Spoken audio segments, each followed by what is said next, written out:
Jarosław Kaczyński jasno mówi, to zagwarantuje najlepsze relacje ze Stanami Zjednoczonymi. Żeby te stosunki polsko-amerykańskie były bardzo dobre, to jest prezydent Trzaskowski. Dziękuję, panie prezesie, doceniam. Cześć, witam was. Moi drodzy, jak wiecie, dzisiaj o północy jest cisza wyborcza już. Mam nadzieję, że uda mi się go dzisiaj, ten filmik skompletować, złożyć, nagrać i przed 24 go wrzucić. No bo nie chciałbym $500 000 płacić grzywny, czy nawet do 1 000 000. Dzisiaj, moi drodzy, będzie tak, można powiedzieć, o wszystkim i o niczym. Znaczy, no, PiS jest niczym. To chyba dobre określenie, ale dzisiaj taki miszmasz, trochę podsumowanie takie przedwyborcze. Nie wiem, czy dobry temat, dobry tytuł tutaj dałem, ale głównie będzie o przywódcy tej sekty pisowskiej, czyli Kaczafim.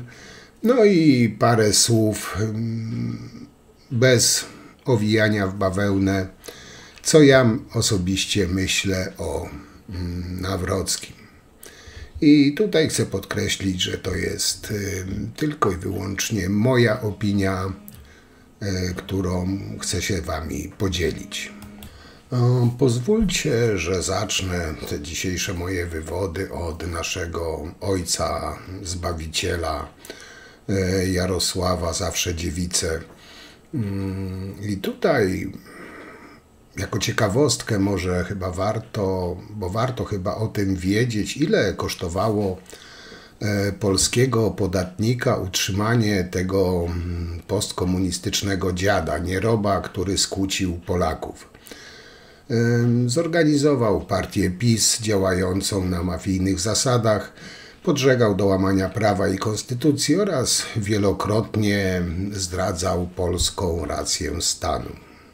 Otóż, moi drodzy, pensje poselskie 12 000 miesięcznie, 144 000 rocznie przez 25 lat, to jest 36 milionów złotych. Ochrona tego padalca to jest 1 600 000 złotych przez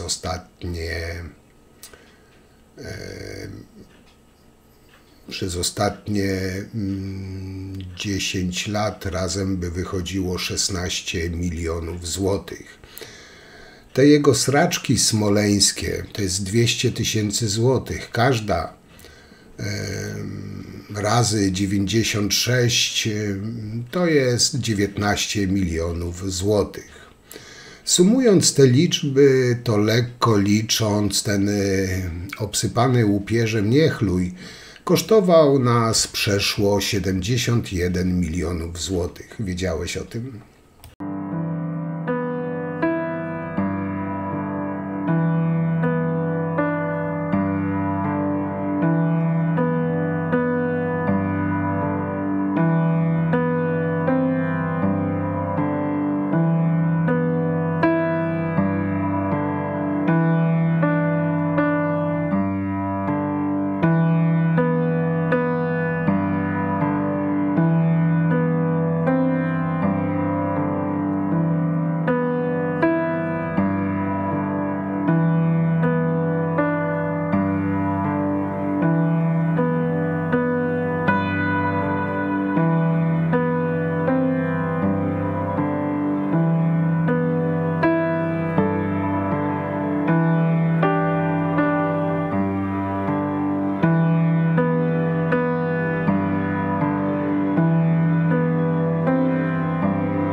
No nie wiem, nie uważacie, moi drodzy, że to troszkę za dużo jak na osobnika, który nie zrobił nic pozytywnego dla kraju, wręcz przeciwnie,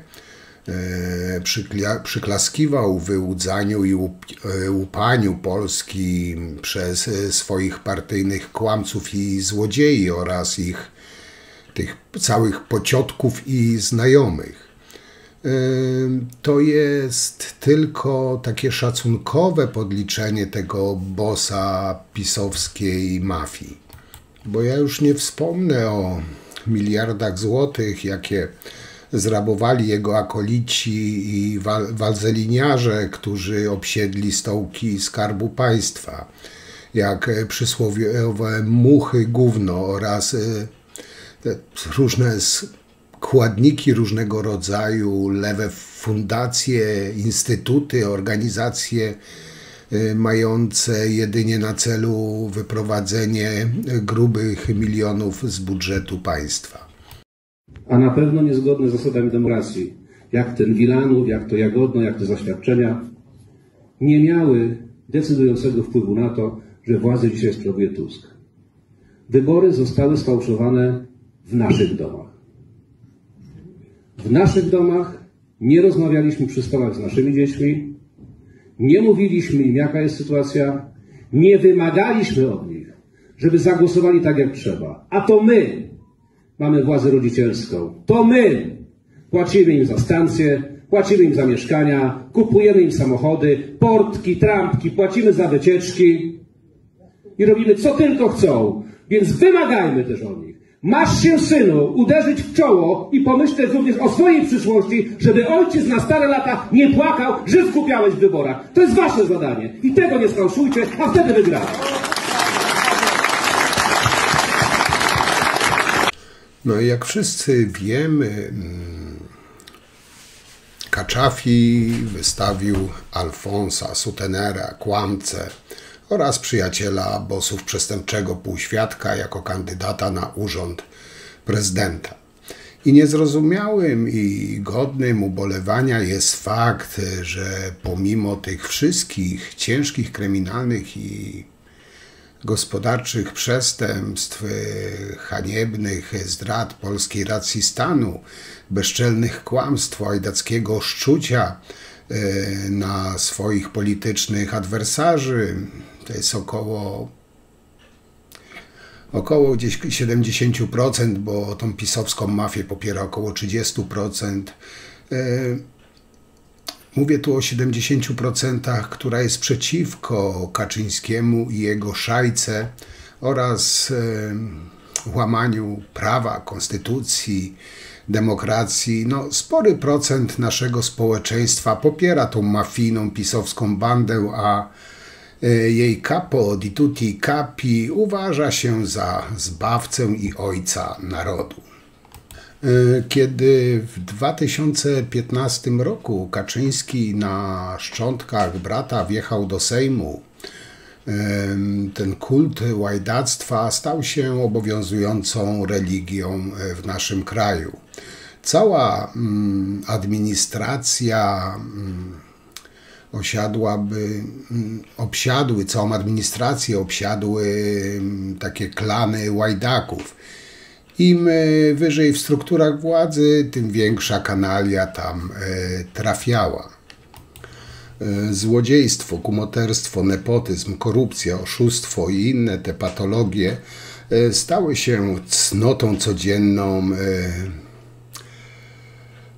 taką oplecioną tym ich niby patriotyzmem i oczywiście religią i Bogiem. Ten dobrze zrobiony kamuflaż, znaczy dla swojego elektoratu oczywiście, bo każdy myślący człowiek nie łyka tego, co pisowcy próbują wcisnąć. No ale załóżmy, że ten dobrze zrobiony kamuflaż niektórym nadal wydaje się autentyczny i do tej pory preferowane gówno Kaczyńskiego, no można powiedzieć, trzyma ich w solidnym uzależnieniu. Ten zatruty człowiek i jego ta zła zmiana, jak wszyscy wiemy, 15 października stracili władzę. Teraz w niedzielę po prostu dokończymy tego dzieła. No, złodziei można wyłapać i posadzić, ale upadek mentalny trwa nadal. Ludzie stracili do siebie szacunek. Ten dziad skłócił cały naród.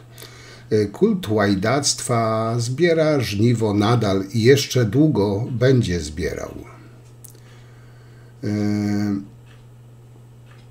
Ten fake, hejt to są po prostu u nich gwiazdy, styl życia. Tacy królowie i ten ściek mediów pisowskich.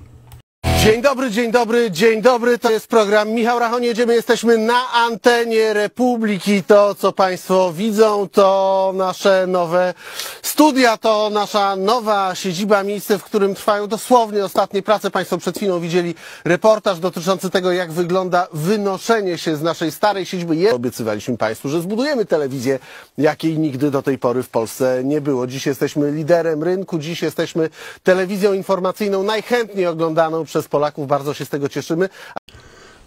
Ta cała wrogość, ugarstwa, nienawiść, szczucie, brutalność, segregacja to takie skutki uboczne wprowadzane przez tak zwane wartości chrześcijańskie, przez patoli i szamanów tego motłochu, tego planktonu pisowskiego. Ich dziełem są podziały na gorszych i lepszych, pogarda dla życia i wszędzie ten sam warunek. Ze względu na wartości wyższe trzeba zrobić z nimi porządek, tymi kastami, ubekami, komuchami. Plugawy jest ten czas kaczyzmu zatruty po prostu do gruntu. Można bić pedałów, transów, ateistów, można nauczycieli, ratowników, można też zabić lekarza, można porównywać lekarki do faszystów, faszystek, zrobić zatrzymanie obywatelskie, jak to robił ten szaleniec Braun. Powiem wam tak, że albo to wszystko przetrwamy, albo my się w końcu wyrżniemy. Co to jest za Podlasie jest PiS, a nie wszystkiego najlepszego życzymy. Wszystkiego najlepszego życzymy Państwu wszystkim. Pognać, kurwa, pognać. O tak.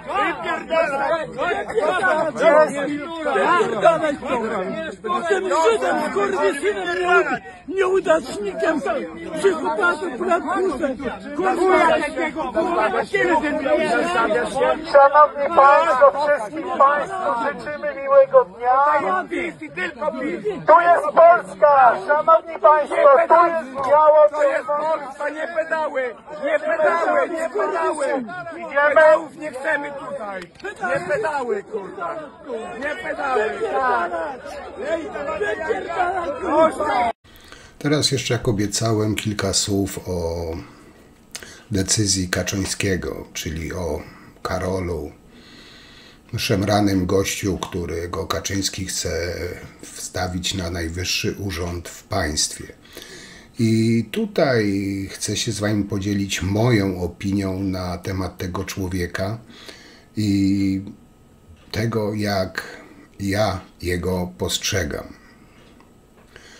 I zacznę może od, co wszyscy pamiętamy, od biało-czerwonej flagi, od flagi naszego kraju, gdzie nasz Karolek nie zawahał się ją wykorzystać do swojej tępej propagandy, do dzielenia Polaków, do szczucia na Polaków. Biało-czerwona flaga dla Polaka, a szczególnie, tak mi się wydaje, dla żołnierza, który za nią przelewa swoją krew, jest świętością. Nawrocki zrobił sobie z niej propagandowe show i nie wiem, chciał być zwierzchnikiem, chce być zwierzchnikiem sił zbrojnych. Ja mu bardziej proponuję, by wracał do swojego szemranego towarzystwa, tam będzie jak u siebie. Ten człowiek, jak każdy jeden pisowiec, mówi prawdę, jak się pomyli. On kłamstwem żyje, w kłamstwach się zaplątał. Jak teraz pewnie się też już dowiedzieliście o tym, o sprawie z pana Jerzego, gdzie tą umowę podpisywał, że umowę podpisał, gdy pan Jerzy był w więzieniu, czy tam w areszcie. No ciekawa sprawa, ale już nie chcę tego wałkować, bo o tym już było dość dużo.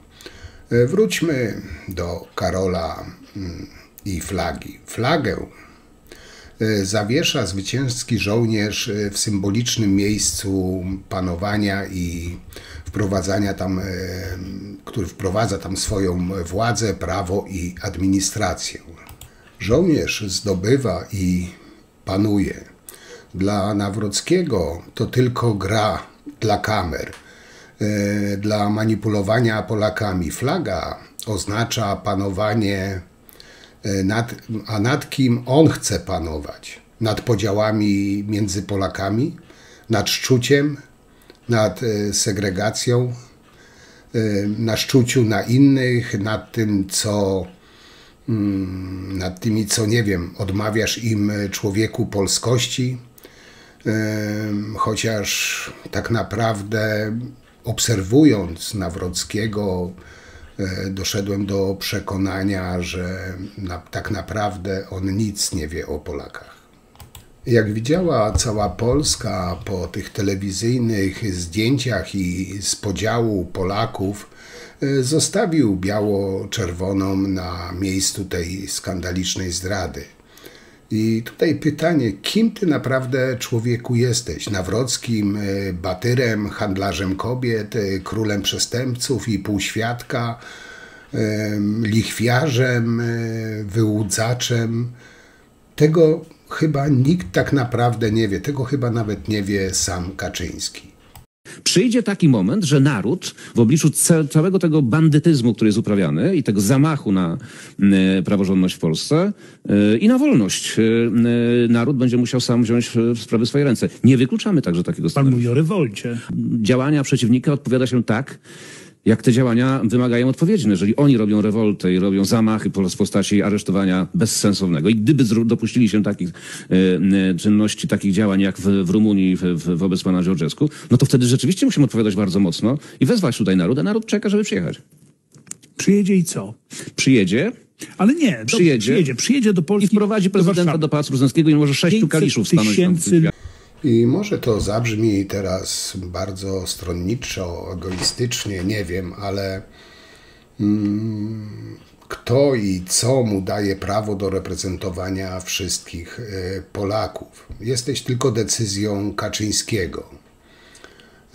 Tak naprawdę według mnie Nawrocki jest zaprzeczeniem wszystkich cech, jakimi powinien się charakteryzować prezydent Polski. Dla mnie ten człowiek jest po prostu, żeby nie użyć za mocnego słowa, niezrównoważonym i nieodpowiedzialnym człowiekiem o dość śliskiej przeszłości, który realizuje trochę chaosu Putina i Kaczyńskiego. I z pewnością Nawrocki według mnie nie zamierza łączyć Polaków, a wręcz przeciwnie, jeszcze bardziej ich skłócić. Nawrocki jeszcze nie został prezydentem, a już dzieli Polaków i wyzywa, bo niejednokrotnie obrażał naszych rodaków. No ale co drugie zdanie zasłania się Polską i Polakami. No wyjątkowa hipokryzja. Dla mnie Nawrocki jest nieodpowiedzialnym draniem, kryminalistą, krętaczem, kłamcą, bawidamkiem za publiczne środki, płcią kryjącą się za co najmniej 2 nazwy, nacjonalistą, donosicielem, szczucicielem na Pawła Adamowicza. Polska konstytucja czy prawo unijne, przejęcie mediów niekonstytucyjne, atak na fundamenty polskości. Czy Tusk się zgodzi na ograniczenie suwerenności? O tym, jaki on jest, jak go postrzegam, mógłbym mówić bardzo długo. Powiem jeszcze tylko, że dla mnie ten człowiek jest chorym z przerostu ambicji, doktorkiem nie wiadomo czego, bo na historii też się nie zna. Nawet IPN, którym rzekomo kieruje, jest tylko siedliskiem pisowskiego zła. Pod jego panowaniem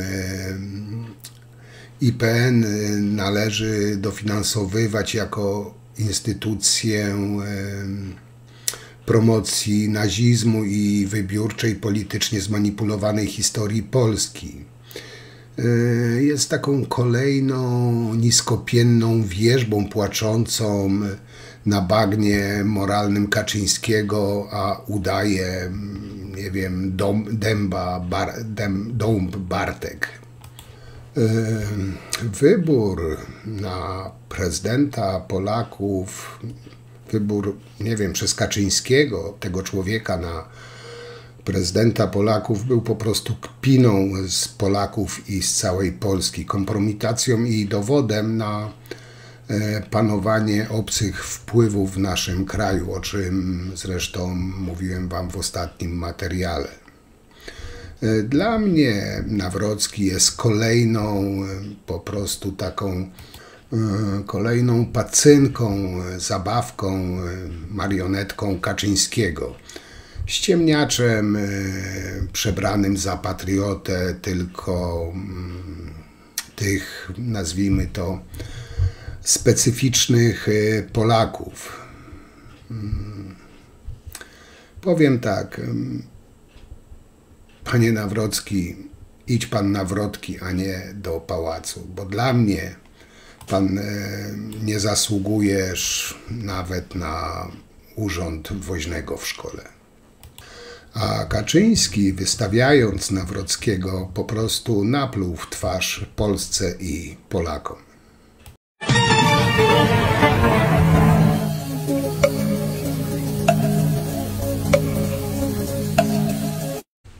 Czy to wszystko?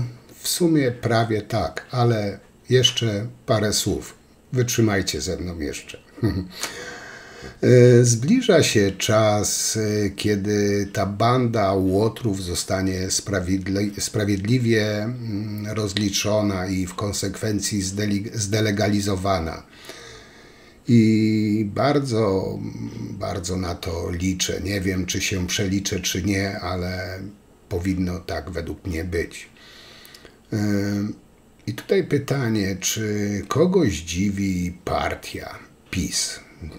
To nie jest partia, to jest zorganizowana grupa przestępcza, ale okej, dla niektórych partia. I tutaj postaram się krótko wyjaśnić, już tak na koniec, czym jest PiS. No ale jak zacząłem od Kaczyńskiego, tak i tutaj pozwólcie, że zacznę też w tej ostatniej części od Kaczyńskiego. Jak ja postrzegam Kaczyńskiego? Dla mnie, obserwując przez lata jego działalność, Kaczyński jest dla mnie osobiście, tak go odbieram, psychopatą z odchyleniami paranoidalnymi. Dodatkowo tkwi w nim przeogromna żądza władzy, dla spełnienia której jest gotów zrobić wszystko.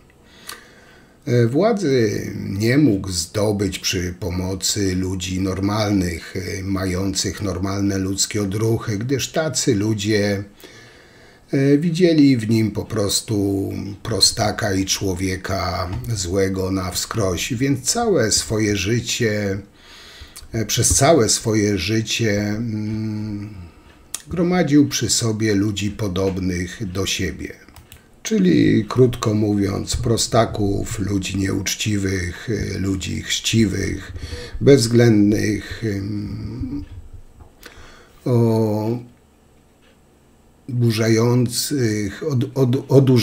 odrażających, może tak, bo ludzie źli po prostu Kaczyńskiemu najbardziej pasowali do jego układanki. Ludzie, którzy byli w stanie i są w stanie wykonać każdą podłość, każde skurwysyństwo, jakie tylko sobie Kaczyński wymyśli. Panie pośle Schreiber, czy pan naprawdę chce o żonach rozmawiać? Wie pan, czy naprawdę pan chce rozmawiać o żonach? Możemy o czymkolwiek rozmawiać, możemy o żonach kandydatów rozmawiać, proszę bardzo. I o naprawdę pan chce rozmawiać o żonach? Pan jest ostatni, żeby mówić o żonach, a w szczególności o manipulacji.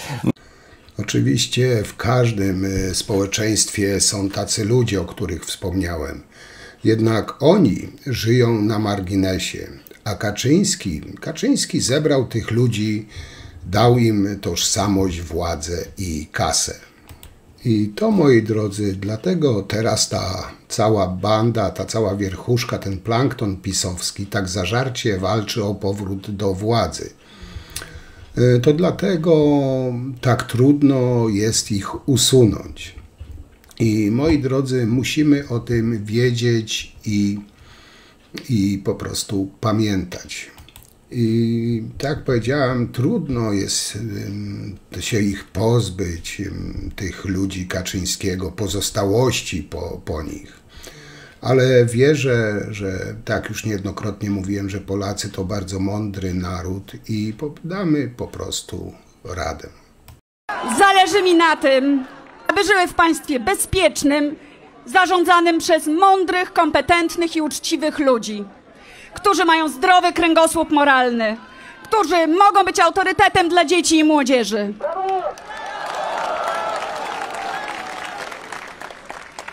W państwie, w którym szanujemy się nawzajem niezależnie od poglądów i tworzymy po prostu wspólnotę.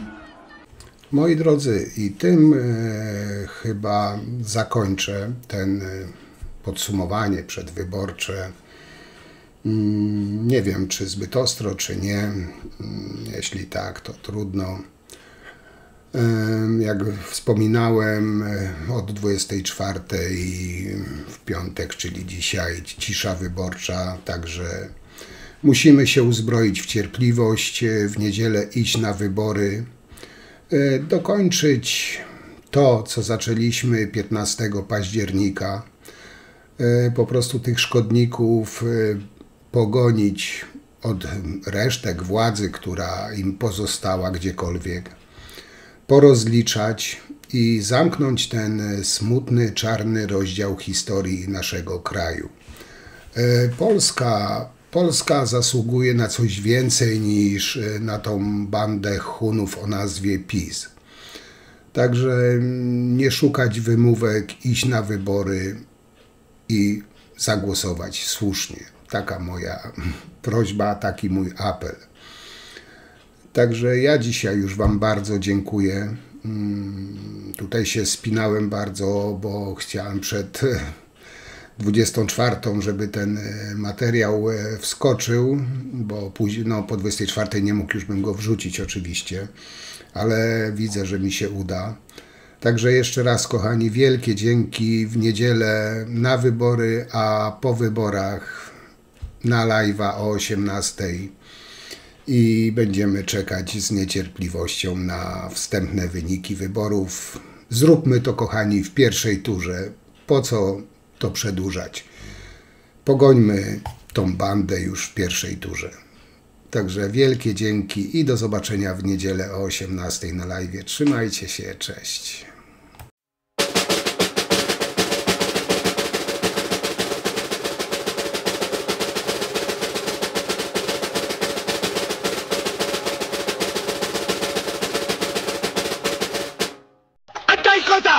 Cała Polska z was się śmieje. Obiję jak psa! Jego nie można puszczać między ludźmi. Garnituru ślubnego nie miał. Nie. A wiersze gadał? Wysoki z dyplomem. Nie pytają cię o imię, walcząc o skręcenie mgły. Wędlazjasz, tu ma nie. Stawiamy na kolej przyszłości. No jakaż to przyszłość będzie, jak od zwykłej świni zależy? Teraz tutaj jest Ciernisko, ale będzie San Francisco. Jeszcze wełnia krew nie zastygła, a my już moje dzianie, byle komu, oddajecie! Była to rakieta, która była wymierzona, wycelowana w Polskę. W istocie zatem nie był to atak na Polskę. Czy ty strzelasz, czy do ciebie strzelają? Jeden chuj!